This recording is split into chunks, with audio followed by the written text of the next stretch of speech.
se réconcilier avec soi pour booster l'estime de soi? Tu es une femme qui a vaincu ton passé de souffrance, de violence et de traumatisme. Tu souhaites t'épanouir, prouver que tu vaux plus et mieux que ce que tu vis actuellement. Tu voudrais créer ta vie idéale, celle avec laquelle tu es aligné. Cependant, tu souffres d'un manque d'estime de soi. Tu n'oses pas te lancer. Or, sais-tu que cela impacte ton succès? Pour l'atteindre, il t'est nécessaire aussi, et très important, de te réconcilier avec toi-même et ton chemin de vie, afin de gagner en estime de soi. Pour cela, voici quelques pistes dans cette vidéo. Bonjour, je suis Corinne Kapunda d'ABC Corinne Conseil et Coaching, conseillère en communication et coach en mieux-être auprès de femmes qui, comme toi, sont en survivance dans leur vie actuelle et qui voudraient reprendre leur vie en main en créant leur vie idéale, celle rêvée, en créant leur résilience. Pour les aider, je leur apporte l'accompagnement, les outils nécessaires pour atteindre leur objectif. Pourquoi se réconcilier donc avec toi est si important?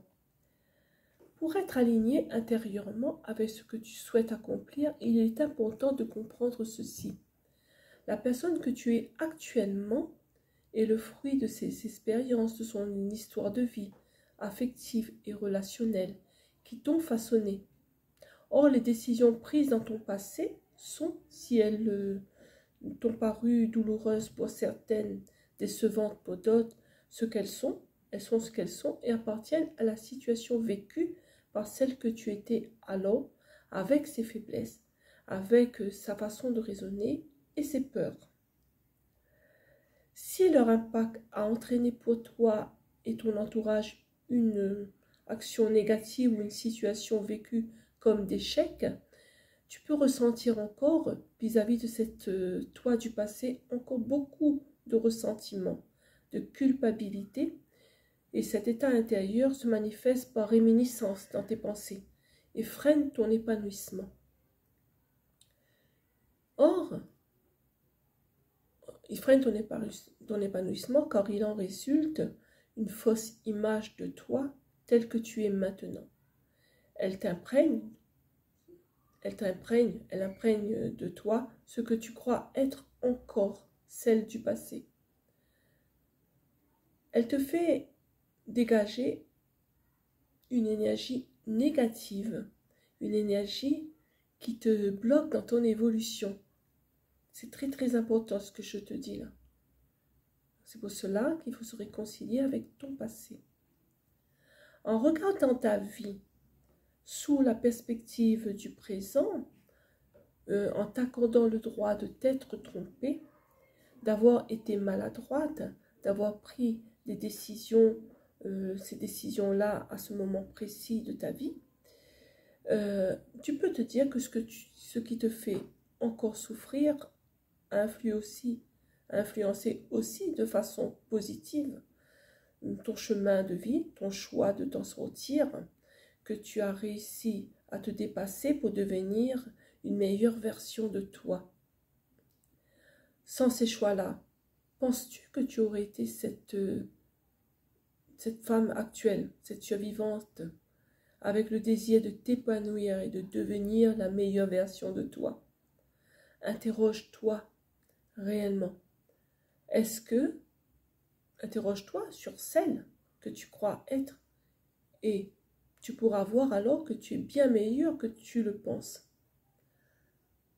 Ainsi, tu feras toujours un pas, tu feras déjà un pas vers la guérison intérieure, en te pardonnant ton passé et tes décisions actuelles, en étant plus bienveillante envers toi.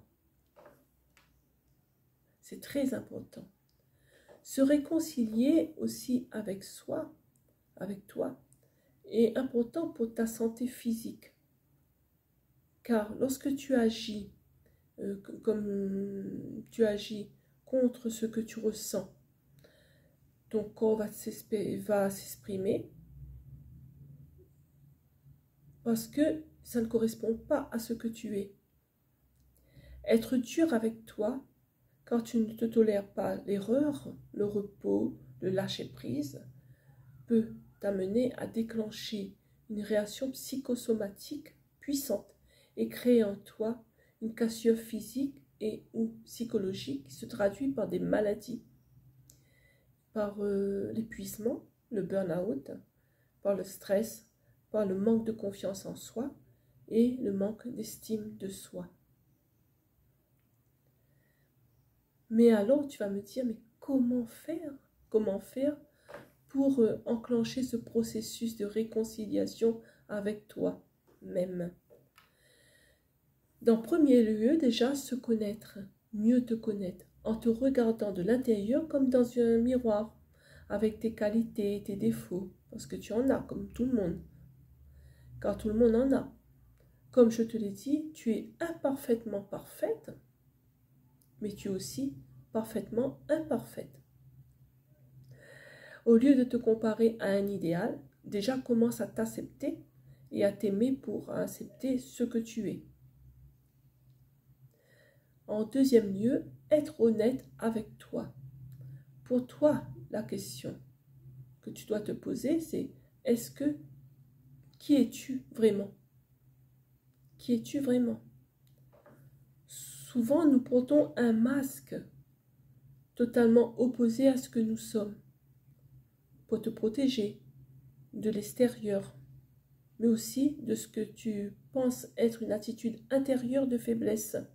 Et cela entraîne un mal-être en toi qui se reflète dans ton comportement, dans ton attitude, qui se reflète aussi autour de toi. Or, si tu ne peux pas t'accepter toi-même, comment peux-tu dire que tu acceptes les autres? En troisième point, je te dirais te pardonner. En admettant que tu es capable de faiblesse, d'erreur, et en cessant de te faire des reproches. Tu lâches ainsi le poids posé sur tes épaules et cesses de te comporter comme ta propre ennemie. Tes erreurs sont des expériences qui t'ont forgé et construite, aussi comme pour tout être humain. Tu en sors plus sereine en te pardonnant, tu en sors plus sereine et tu en sors plus alignée avec toi-même, comme une harmonie intérieure. En quatrième point, je te dirais qu'il faudrait aussi penser à surveiller tes pensées. Penser à surveiller tes pensées. C'est normal d'avoir des doutes, mais surtout, il ne faut pas les entretenir par des pensées négatives, en restant dans des pensées négatives. Si celles-ci sont omniprésentes, cela va influencer ton état d'esprit et ton projet de changer ta vie. Imagine-toi que tu tiens une bouteille entre tes mains. Une bouteille, attends, je prends une bouteille. Que cette bouteille-là, voilà, je remplis ma bouteille de pensées qui sont tout le temps négatives, de plaintes, de lamentations sur moi-même, etc. Donc ma bouteille, elle est pleine de tout ce qui est négatif. Où est la place pour le bonheur, pour la sérénité? Où est la place pour tes pensées positives? Que ça? Eh bien, imagine-toi que cette bouteille, c'est ton cerveau. C'est ton subconscient. Donc, il est important que cette bouteille qui est ton cerveau soit remplie de choses belles, de choses bonnes. Et ces choses bonnes-là, ce sont tes pensées qui doivent être positives. Il vaut mieux avoir un intérieur qui est rempli de choses positives qu'un extérieur qu'un intérieur qui soit rempli de choses négatives. Donc, il faut changer en fait tes pensées, surveiller tes pensées, être très très attentif, très vigilante à tes pensées. Je dépose ma bouteille.